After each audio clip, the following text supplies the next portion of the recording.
Prefekti i Qarkut Fier Arben Çuko, i pranishëm në operacionin e shuarjes së flakëve në masivin pyjor të Darzezës, është shprehur se me ndërhyrjen nga ajri të helikopterit Cougar të Ministrisë së Mbrojtjes, flakët po vihen nën kontroll.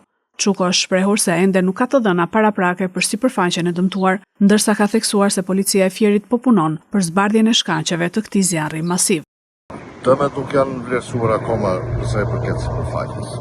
Po gjithsesi unë këtu në fakt do doja që të kisha dhe komandantin e zjarrfikseve të Fierit dhe të zjarrfikseve të bashkive të tjera që erdhën në ndihmë, kanë plot detale të bashkisë, që gjatë ditës së djeshme dhe të sotës në krye të punëve.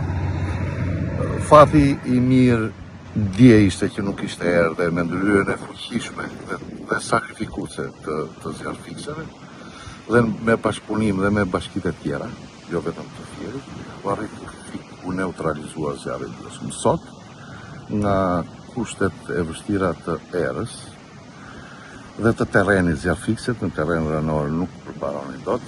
U detyruam që kërkuam ndihmën e forcave ajrore dhe të Ministrisë Mbrojtjes. Ministri i Mbrojtjes dhe shtabi i përgjithshëm u përgjigjen me njëhershme dhe shpresojmë që helikopteri të mbaroj punën që për arsye objektive zjarrfikse vendor nuk arritën dot atë.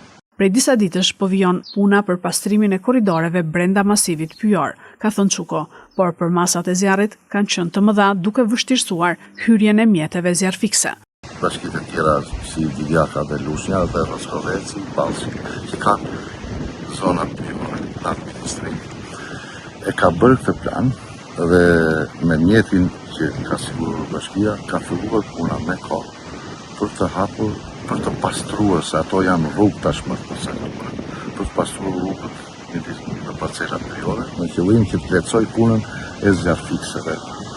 Zjarri ka përshkuar bimësin poshtë kurorës së masivit pyjor të Pishave, ka thënë Çuko, teksa ka vlerësuar punën e efektivëve zjarrfikës duke i cilësuar heronj të ditës.